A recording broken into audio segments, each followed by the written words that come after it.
New Zealand का simple criteria है कि जितने ज़्यादा आपके हाई स्किल्स होंगे उतनी ज़्यादा आपको सैलरी मिलेगी। अब जो स्टूडेंट वीज़ा है न्यूजीलैंड का, ये एक बहुत ही ऑर्गेनाइज्ड प्रोसेस है। It is not like Canada, it's not like UK कि आपने कहाँ से फंड्स लाए, अपनी फ़ीस पे की और वीज़ा अप्लाई कर दिया और वीज़ा आ गया। न्यूजीलैंड में आपकी फ़ीस जो है वो वीज़ा अप्रूव होने के बाद पे होती है।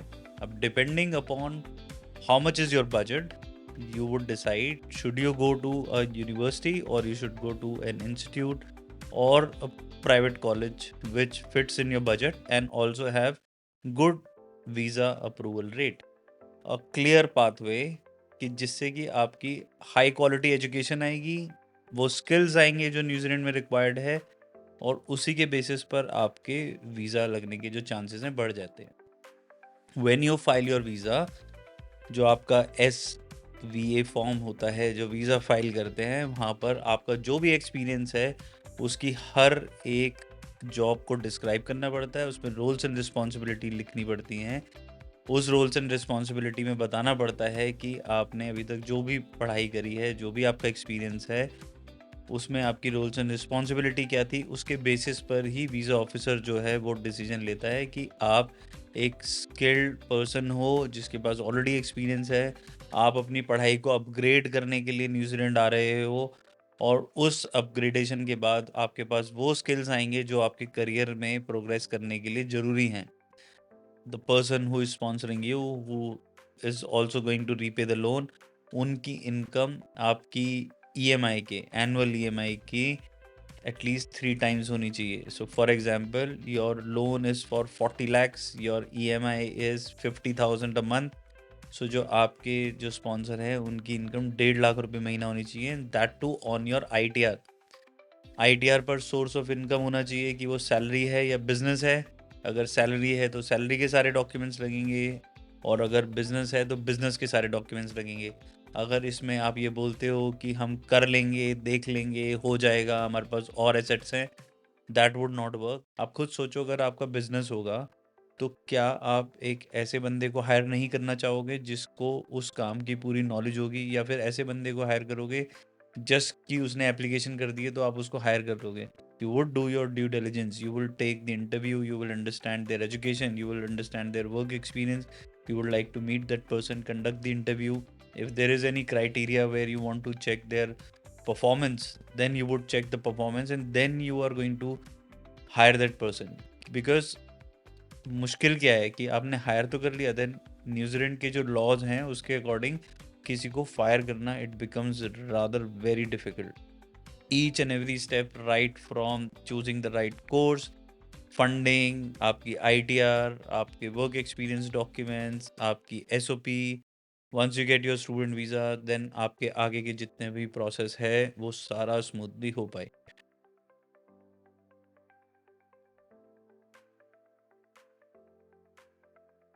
हेलो एवरीवन, दिस इज चकित फ्रॉम VAC ग्लोबल एजुकेशन। इस वीडियो की जो इम्पोर्टेंस है आपको तभी समझ आएगी जब ये वीडियो आप अंत तक देखोगे, क्योंकि इस वीडियो में मैं आपके बहुत सारे मन के जो डाउट हैं कि किस तरीके से आप अपने जीवन को इजीली सेटल कर सकते हो न्यूजीलैंड में, उसका रास्ता मैं दिखाने वाला हूँ। बहुत सारी ऐसे टिप्स, ट्रिक्स, प्रोसेस आपको बता दूंगा इस वीडियो में कि आप अपनी लाइफ में जो डिसीजन लेने वाले हो इतना बड़ा, जिसमें लाखों रुपए और सालों की मेहनत लगने वाली है, वो किस तरीके से आसानी से आप अचीव कर पाओगे, इस वीडियो के थ्रू आपको पता लग जाएगा। So watch this video till the end so that you would be able to know about all the tips, tricks, strategy in order down in order to get a good job, good education, and potentially settle in your life without any problem. And since this video is focused for the New Zealand aspirants, so you can plan your things accordingly. Now, ये जो पूरा process है life में अच्छी तरीके से settle down होने का, and specially when you are talking about going to New Zealand, तो आपको जो न्यूजीलैंड के जो न्यूएंसेस हैं, all the processes, all the plans have to be done in a certain manner then only you would be able to get your student visa, which can lead to a good job, and later on you can plan things as per your convenience कि किस तरीके से आप एक licence immigration adviser के through अपनी file लगाकर New Zealand में सेटल हो सकते हो। तो ये जो पूरा प्रोसेस है इसको मैं इस वीडियो में एक्सप्लेन करूंगा स्टेप बाय स्टेप, धीरे धीरे, so that you would be able to know कि किस तरीके से आप अपने पूरे प्रोसेस को चला सकते हो। शुरुआत करते हैं पहले स्टूडेंट वीज़ा से। अब जो स्टूडेंट वीज़ा है न्यूजीलैंड का, ये एक बहुत ही ऑर्गेनाइज्ड प्रोसेस है। It is not like Canada, it's not like UK कि आपने कहाँ से फंड्स लाए, अपनी फीस पे की और वीज़ा अप्लाई कर दिया और वीज़ा आ गया। न्यूजीलैंड में आपकी फ़ीस जो है वो वीज़ा अप्रूव होने के बाद पे होती है। तो आपको उससे पहले क्या चाहिए? आपको चाहिए genuine funds, source of funds, old funds, आपके खुद के ब्लड रिलेटिव जो आपके स्पॉन्सर हैं, जिसमें कि मम्मी पापा, भाई बहन, दादा दादी, नाना नानी, if you are married then your in laws and your spouse. सिर्फ यही वो लोग हैं जो आपको स्पॉन्सर कर सकते हैं। सो आपको मेक श्योर करना है that you are following the right process. So पहले आता है आपका offer letter. Offer letter is your admission letter. अब ये जो ऑफर लेटर है, न्यूजीलैंड में 3 तरह के इंस्टीट्यूशंस हैं जो आपको पढ़ाई के लिए बुला सकते हैं। पहली है यूनिवर्सिटी, सेकंड है पॉलिटेक्निक, तीसरे हैं आपके प्राइवेट इंस्टीट्यूट। अब इन तीनों को रेगुलेट करने के लिए जो अथॉरिटी है that is NZQA, New Zealand qualification authority. Now this NZQA regulate all the university, colleges and polytechnic, and they have categorized them into category 1, 2, 3, 4. So you as an international student, when you're going to study abroad, you need to choose the best possible option, which is either category 1 or category 2. Depending upon how much is your budget, you would decide should you go to a university or you should go to an institute or a private college which fits in your budget and also have good visa approval rate. When you do that, that is your first step. That is where you are able to secure a clear pathway कि जिससे कि आपकी high quality education आएगी, वो skills आएंगे जो New Zealand में required है, और उसी के बेसिस पर आपके वीज़ा लगने के जो चांसेस हैं बढ़ जाते हैं। When you file your visa, जो आपका SVA फॉर्म होता है, जो वीज़ा फाइल करते हैं, वहाँ पर आपका जो भी एक्सपीरियंस है उसकी हर एक जॉब को डिस्क्राइब करना पड़ता है, उसमें रोल्स एंड रिस्पॉन्सिबिलिटी लिखनी पड़ती हैं।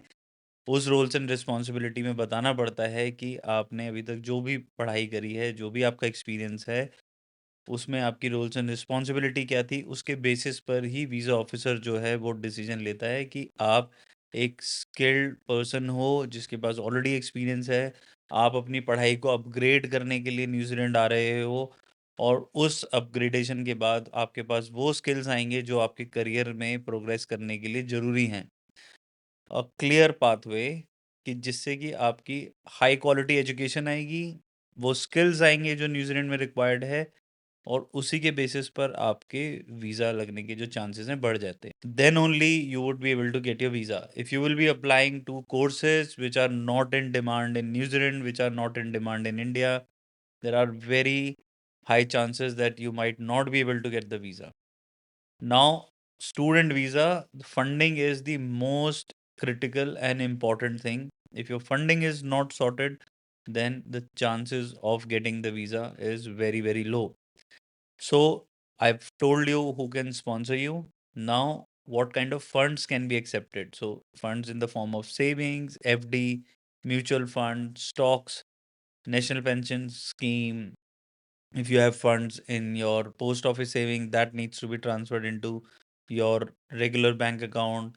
आपका PF है, गवर्नमेंट प्रोविडेंट फंड है, आपका एजुकेशन लोन है, ये सब एक्सेप्टेड है। But education loan should be from a government bank with a security which is a property. So the loan should be secured under a fixed asset.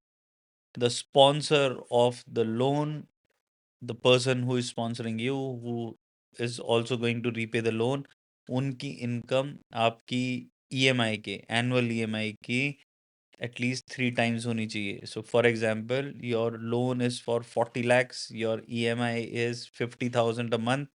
सो जो आपके जो sponsor है उनकी इनकम 1.5 लाख रुपए महीना होनी चाहिए, that too on your ITR. ITR पर सोर्स ऑफ इनकम होना चाहिए कि वो सैलरी है या बिजनेस है. अगर सैलरी है तो सैलरी के सारे डॉक्यूमेंट्स लगेंगे, और अगर बिजनेस है तो बिजनेस के सारे डॉक्यूमेंट्स लगेंगे. अगर इसमें आप ये बोलते हो कि हम कर लेंगे, देख लेंगे, हो जाएगा, हमारे पास और एसेट्स हैं, that would not work. If you have spare property, you need to declare that you have sold that property, kept that money in your account for 3 to 4 months, and then you are applying the visa after paying all the applicable taxes. So these are the points which are very very crucial. आपको बहुत ध्यान से अपने file को लगाना है. If you will not take these things seriously, then immigration is going to reject your visa straight away.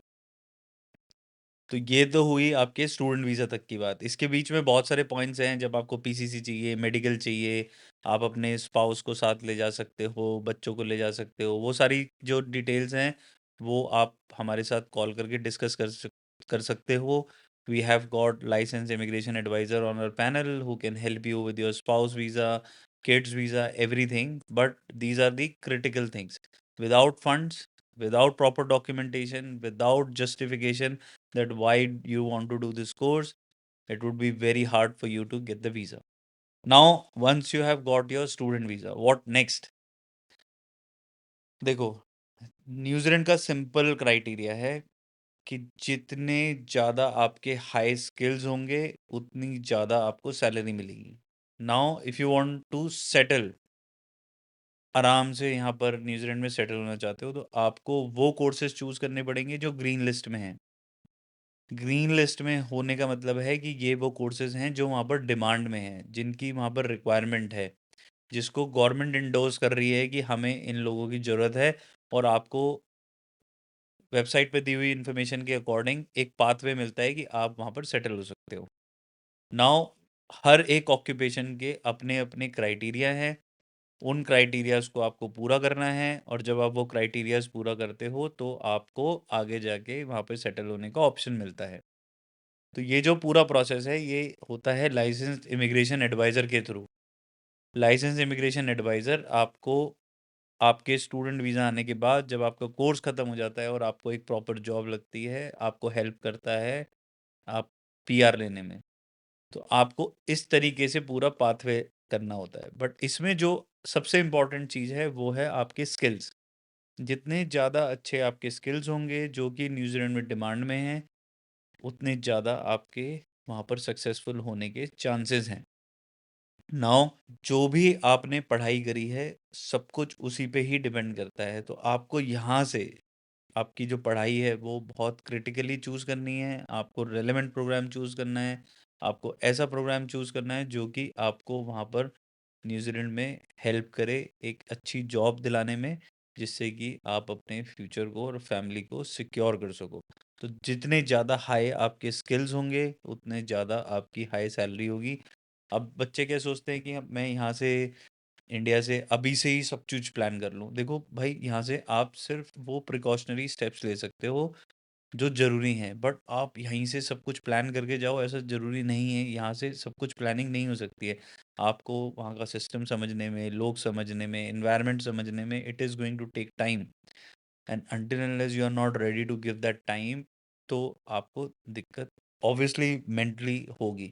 तो आपको मेंटली और फिजिकली दोनों तरीके से स्ट्रांग होना पड़ेगा. एंड उसके साथ साथ आपको फाइनेंशियली भी स्ट्रांग होना पड़ेगा. जितने ज़्यादा आप फाइनेंशियली स्ट्रांग होगे उतना ज़्यादा आपको स्ट्रेस कम होगा, और उतना ज़्यादा अच्छा आप पढ़ाई में ध्यान दे पाओगे और अपने करियर को और अच्छी तरीके से बना पाओगे. तो इस वीडियो का पूरा जो सार मैं कहूँगा वो ये है कि आपको फोकस करना है कि आप एक हाईली स्किल्ड पर्सन बनो, जिससे कि जितनी भी कंपनीज हैं वो आपको हायर करने के लिए ज़्यादा उतावले हों. आप खुद सोचो, अगर आपका बिजनेस होगा तो क्या आप एक ऐसे बंदे को हायर नहीं करना चाहोगे जिसको उस काम की पूरी नॉलेज होगी, या फिर ऐसे बंदे को हायर करोगे जस्ट कि उसने एप्लीकेशन कर दी है तो आप उसको हायर कर लोगे? You would do your due diligence. You will take the interview. You will understand their education. You will understand their work experience. You would like to meet that person, conduct the interview. If there is any criteria where you want to check their performance, then you would check the performance, and then you are going to hire that person. Because मुश्किल क्या है कि आपने higher तो कर लिया, then New Zealand के जो लॉज हैं उसके अकॉर्डिंग किसी को फायर करना, it becomes rather very difficult. So you would need to be very very careful कि आप किसको, किस तरीके के बंदे को अपने बिजनेस में लेकर आ रहे हो। और जब तक वो बंदा स्किल्ड नहीं है, उसको वो काम नहीं आता जो आप उससे कराना चाहते हो, तो वो आप उसको क्यों हायर करोगे? नाउ कभी कभी ऐसा होता है कि बंदे के पास प्रॉपर प्रोफेशनल क्वालिफिकेशन नहीं होती है, बट उसके पास वो स्किल होता है क्योंकि उसने यूट्यूब से पढ़ के सीखा है, उसने कोई ऑनलाइन सर्टिफिकेशन की हैं, उसने खुद से एक्सपेरिमेंट कर करके सीखा है। तो इस केस में क्या होता है कि अगर आपके पास वो स्किल्स हैं जो कि डिमांड में है, बट आपके पास डिग्री नहीं है, but you are able to convince an employer कि ये वाला जो काम है ये मैं कर सकता हूँ, अच्छे से कर सकता हूँ, जैसा एम्प्लॉयर को चाहिए वैसा कर सकता हूँ, तो उस केस में आप सेटल डाउन होने का दूसरा रास्ता अपना सकते हो, जो कि है skilled migrant category. Skilled migrant category is a 6 point PR system जिसको आप यूज करके अपने आप को वहां पर सेटल कर सकते हो। तो ये जो दोनों रास्ते हैं, ये आप तभी एक्सप्लोर कर सकते हो जब आप इस पूरे प्रोसेस को क्लोजली समझोगे। आपका जो कंसल्टेंट है जो आपको हेल्प कर रहा है, उसको ये पूरे रास्ते पता होंगे, so that they would be able to guide you, and with the help of licence immigration adviser, they would be able to take care of your each and every step, right from choosing the right course, funding, आपकी ITR, आपके work experience documents, आपकी SOP. Once you get your student visa, then आपके आगे के जितने भी process है वो सारा स्मूथली हो पाए। तो इस तरीके से अगर ये पूरे प्रोसेस को आप ध्यान से अच्छी तरीके से मैनेज करके करोगे, तो आप बहुत अच्छी तरीके से न्यूजीलैंड में सेटल हो पाओगे विदाउट एनी टेंशन। तो आपको फोकस करना है कि whenever you are taking the step of doing this whole process, you need to make sure that you are choosing the right person who have the complete knowledge of the process, and then they are taking the steps slowly forward, and making sure that you remain vigilant and careful of the process what you are following. Because what I've seen is there are so many students who are filing the visa on level 5, which has the least probability of getting the visa. There are students who are writing generic SOP, they are getting refusal. There are students who are not prepared for the interview, and then they are sitting or like giving the interview and failing in the interview. बहुत सारे बच्चों की funds की problem होती है, बहुत सारे बच्चे जो हैं वो गलत कोर्स चूज़ कर लेते हैं। तो ऐसे बहुत सारी मल्टीपल प्रॉब्लम्स हैं जिससे आपको पहले दिन से बचना पड़ेगा अगर आपको वीज़ा चाहिए तो, और आगे अपने पूरे प्रोसेस को स्मूथ करना है तो। I hope this video is going to help you understand that New Zealand is not a piece of cake like Canada or UK. It is a difficult process which requires a lot of attention, and then only you would be able to have a peace of mind कि मेरा process जो है वो एकदम सही तरीके से हुआ है, और मैं बिल्कुल सही तरीके से जो है वो न्यूजीलैंड पहुंच जाऊंगा, और उसके बाद भी चीज़ें जो हैं बढ़िया रहेंगी विदाउट एनी प्रॉब्लम। तो आपको मेक श्योर करना है कि आप अपने आप को हाईली स्किल्ड बनाओ, अपने आप को हाईली अलर्ट रखो, अपने डॉक्यूमेंटेशन अच्छे से करो, अपनी एसओपी अच्छे से लिखो, और इस पूरे प्रोसेस में कहीं पर भी आपको हेल्प चाहिए, so there is a link given in the description. Click that link, get in touch with us, and we'll be more than happy to help you with the entire process. If you have any question, write it in the comment section. Else, we'll see you on our WhatsApp. Take care of yourself, and we shall see you in our next video. Till the time, you guys take care of yourself. Bye bye.